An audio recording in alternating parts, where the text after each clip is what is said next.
Jaws is a masterpiece and a nearly flawless movie. Really, one of its only flaws is that it spawned some of the most maligned sequels in cinematic history. But I'd argue that Jaws 2 is not a bad movie. In fact, I think it's pretty enjoyable, and it has a very strong character arc for Chief Martin Brody, who returns from the original.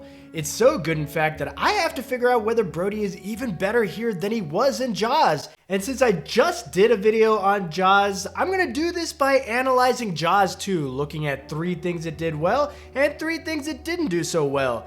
This is the good and the bad in Jaws 2. And you guessed it, Martin Brody is strength number 1.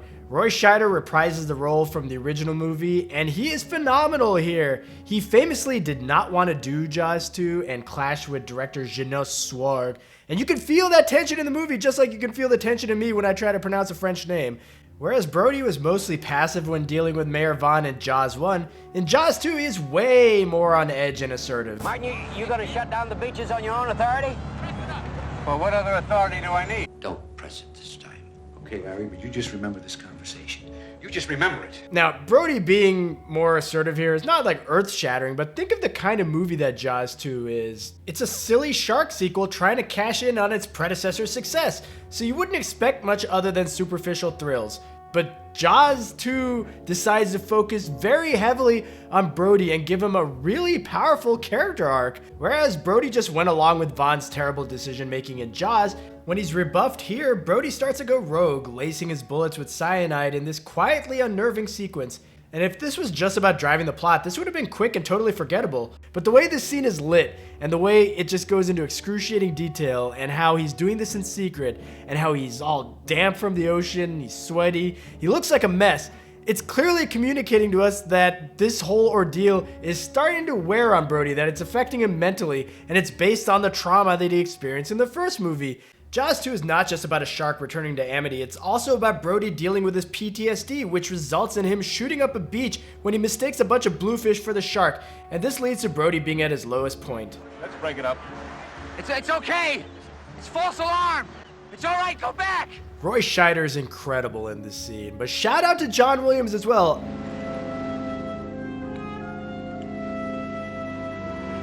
But even looking past Jaws 2, implying that picking up spent cases from poisoned bullets is a touching father-son scene, this gets a bit melodramatic. The entire town of Amity turns its back on Brody, but not so much like, oh man, you shot up the beach with a gun, how dare you, I'm out of here. It's more like, ugh, you farted? I am not staying here, that smells bad. It's very strange. But for what should have been probably a low-effort, cheap sequel, Jaws 2 has some great character moments for Brody that just had me pumping my fist. Bet your life I've made up my mind. But I'm telling you and I'm telling everybody at this table that that's a shark. And I know what a shark looks like because I've seen one up close. And you better do something about this one because I don't intend to go through that hell again. Yeah, you tell him, Brody. And it's a good thing that the side characters are up to the task here when Brody brings them photographic evidence of the shark. Seaweed? Reaction is so dumb. Let me tell you a quick story. So my daughter came to me recently and she said, because you did a video on Jaws, I drew you this picture. It's of the ocean and here's a crab ocean and this is a shark ocean and here's a shark. And first of all, I'm a bit surprised that she knew I was doing a video on Jaws. I didn't realize I had told her that. You can check it out at the link that's popping up here. But yeah, when I look at this, even though this is probably abstract art, I'm like, yeah, that's a shark. That's beautiful, amazing. I would never go seaweed. Characters around Brody here are stupid, and it undermines a lot of the power and impact of Brody and Scheider's performance. Only Lorraine Gary is really up to the task. I don't give a damn what you're thinking. What the hell? I was complimenting you. I think you're great in this movie. I love seeing Ellen and Martin together. There's an earnestness to this relationship that just feels lived in, like they're a married couple. Was it the 4th or 5th night at the Jersey Shore? That was the 4th. I thought you wouldn't respect me. But everyone else around this side plot is lackluster. Len Peters falls into the trap that Mayor Vaughn did not fall into in the first movie, that of a one-note bureaucratic villain. Jaws managed to humanize Vaughn. Jaws 2 does nothing with Peters.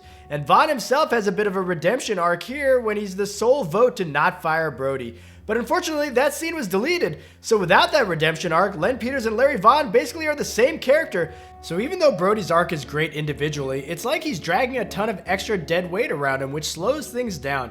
Also, Brody's arc stops being interesting once he's fired, and it has no non-shark related resolution, which means his side plot makes Jaws 2's pacing grind to a halt. That's probably a surprising first weakness, that this movie's badly paced, because Jaws 2 is also known for being like almost a slasher style shark movie with tons of shark mayhem and chaos everywhere. And yet, we get 2 attacks in the first 22 minutes and 4 deaths, and then we don't see the shark for another 45 minutes? What the hell? This movie's 160 minutes long. That's almost 40% of the runtime of this shark movie, where there's no shark at all. Like during the meat of Brody's side plot where he becomes more and more unhinged, we never see the shark other than when discussing favorite sushi toppings. Seaweed? And this is an issue that I find even tougher to deal with as I've gotten older, because when I was a kid, I felt like the whole attack on the sailboats thing took up the entire back half of the movie, like an hour, maybe even an hour and a half. That's how it felt like for me as a kid who was terrified of this part of the movie. But now watching it, I realize it only takes up about half an hour, and it contributes to that horrible balance that Jaws 2 fails to strike. And it makes decisions like cutting out the underwater attack on the helicopter all the more baffling. This movie needed more shark action, not less. Thankfully, the shark action we do get is damn fun, and that's strength number 2 for Jaws 2. It's set pieces, and probably the most iconic of them all is the water skiing chase. This almost feels like it would be at home in the original. That's how good it is. It's a fast-paced chase sequence that also gets a jolt from how propulsive the Jaws 2 score is. And it's great at building up the tension with the inevitability of these POV shots getting closer and closer until Terry is snatched. And then the attack on the speedboat is less effective, but it's still fun. It's now a monster movie slash action movie. I mean, the lady blows herself up, but not before giving the shark the Freddy Krueger treatment. And I can't get enough of the shark's goofy facial scarring. It's such an obvious method to make it seem more monstrous and scarier, but I don't think it necessarily succeeds at that. What it does do is it makes the shark more memorable and gives it personality. The shark really feels like an 80s horror slasher when attacking the sailboats, though your mileage may vary if you compare this thing to the actual Freddy Krueger. Like, it feels manic and frenzied because of the number of characters involved and all of the screaming, mostly from Jackie. But the shark does shockingly little damage to these boats. Much of it is self-inflicted, and stuff just sort of happens. A boat just flips over in the air randomly due to some bad editing, and I don't think purposely capsizing your boat is the right thing to do when a giant great white shark is right there. Also, the shark roars at one point while distending its jaw like a giant boa constrictor. Now, it sounds like I'm probably making fun of the shark scenes in Jaws 2, which is not my intention. Sure, there's goofiness with how the shark really struggles to kill very many of these teens, and scenes like when the shark first returns after an extended hiatus and attacks a diver, it's played up with this huge reveal of, oh my god, the shark is burnt, that's horrifying, when really audiences would probably be like, wait, there's a shark in this movie? Seaweed? But I don't intend to throw shade at the shark. It still destroys a helicopter, and Eddie's death scene is very scary and creative. Everything from how the shark's fin dwarfs the sailboat to how this becomes a morbid race to the sailboat with Eddie on one side and the shark on the other. And there's an obvious underdog here. And then how the shark decides to torture Tina by killing her boyfriend right in front of her. Again, Jaws 2 does some great things with the shark despite its relatively low body count. And the shark's death is also enjoyable, though I find this scene to be much less impactful than a lot of the set pieces I mentioned. For one thing, it's too convenient. They introduce this power line early in the movie, and then they reintroduce the power line later in the movie, and then they introduce us to the potential location of all power lines in Amity by having this very, very convenient island called Cable Junction. And then all of these kids with their disabled sailboats, mind you, are able to float their wreckage right towards Cable Junction. And it's not like it's a coincidence. They were aiming for Cable Junction. I mean, Brooke even makes that very clear. All we have to do is land at Cable Junction and wait. And we know this is a good idea because Brooke is absolutely full of those. Anybody want to play charades? But regardless of how unlikely it is for these geniuses to be able to get to Cable Junction, the eventual death of the shark also lacks a bit of impact. I think watching the shark electrocute itself is entertaining and creative, but then they try to also replicate the finale from Jaws by having the shark making a beeline towards Brody. But whereas it's quick and visceral in the original, this scene in Jaws 2 is like 4 times longer, and Brody's like 18 times more talkative. All right, you big bastard! I got something for you now! That's it! Now, boy! Come on! Open wide! See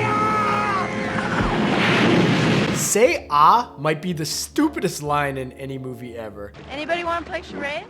Seaweed? But I digress because the climax to Jaws 2 at Cable Junction is very enjoyable for me. As a kid, when my dad would come home from work and we'd watch something while eating, I would always pop in my VHS for Jaws 2 and we'd watch the ending of Jaws 2 ad nauseum. There was always something about seeing the shark fin roaming around the boats waiting to strike that made this extremely rewatchable for me and something that I always remember fondly. What I won't remember fondly are the character deaths in this movie because they're really pretty lame. The attacks are good, but the deaths themselves lack bite, for lack of a better word. That's actually the best word I could have used. What a great pun. But yeah, my weakness number 2 are the deaths. There's nothing here. There are no shots of sharks eating anyone. Instead, Jaws 2 relies heavily on characters being yanked underwater or just chaotic POV shots. Eddie's death is the only one that has any blood in it, but it's basically him just being pulled underwater. This movie lacks violence. I mean, other than the burnt body Brody finds and the chewed up killer whale, what is there? And the only notable thing about the burnt body is young me thought this was Ellen Brody, and it confused me how casually Brody would talk about it with his dead wife. Dragged a body out of the ocean today. Do you want to talk about it? Just routine. But I think I can easily fix this scene. Dragged a body out of the ocean today. Do you want to talk about it? No, you don't see dead people because Jaws 2 doesn't show us dead people. And if you meant that the side characters are dead as in they're kind of lifeless, then you've got me because Jaws 2's third weakness is its weak side characters. Now I already talked about the Amity townsfolk who are just stupid. Seaweed? The teens on the sailboat are not that bad. Anybody want to play charades? Okay, Brooke is pretty bad, but the rest of them are genuinely well acted and some of them are pretty charismatic. But the problem is they're just not interesting. You've got generic nerds, you've got flirty out-of-town cousins who turn into screeching banshees as the movie goes on. You have Mayor Vaughn's son who is introduced in the most awkward way a movie could possibly introduce a familial relationship. Hey, look, there's my dad! Wave to my son. Then the Brody boys are both pretty dull. While they allow for Chief Brody to have more depth to his character, Michael and Sean are just here to ensure that Brody has to go out and be the one to kill the shark. Because otherwise, who's he going out to save? This girl who barely has any lines and whose name is literally indecipherable? Also, why would Brody need to save her? She's wearing the strongest shark repellent ever. She's in Jaws 2, a movie that is so repellent in showing us sharks killing people that it has the shark just sort of shoulder check this girl out of the way like some sort of an angry high school bully. But none of these teens are that bad. Michael's best friend Andy seems fun, and it's nice to see the emotional moment between him and Sean. And Marge also shows up big time for Sean as she jumps into the water to save him, only to be eaten in full view of Sean, and only Sean because we sure as shit aren't going to see anything. And a quick note on Marge, and I know I already mentioned this before, but why does she capsize the sailboat when she sees the shark earlier? I mean, the shark is in the water. Why would you get into the water willingly at that point? It's one of the dumbest and strangest reactions I've ever seen in a movie. Oh my god, my dogs! But one teen reacts perfectly to her boyfriend's death. That would be Tina. Go away. Go away. Go away. This is 1,000 times more effective than if she had just been screaming or really theatrical. Like, there's so much restraint here, and it just feels like a very real moment. And I think the sequence when Ellen and Brody find Tina later and she finally does engage in some histrionics is equally powerful, both in Ann Dusenberry's acting and the character's reaction to her. Seaweed? So the teen side characters aren't bad, but they are mostly boring. One person who's not boring is John Williams, who is my third strength. I think overall his Jaws 2 score is better than the Jaws 1 score.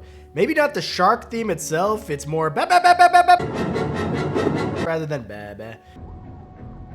But while Jaws' main score is iconic, I feel like the rest of the music was kind of simplistic, whereas Jaws 2's is much more bombastic and feels way more in line with a lot of Spielberg's later movies like Indiana Jones, Star Wars, Superman, Jurassic Park, you name it. The music is much more complex while still feeling distinctly Jaws.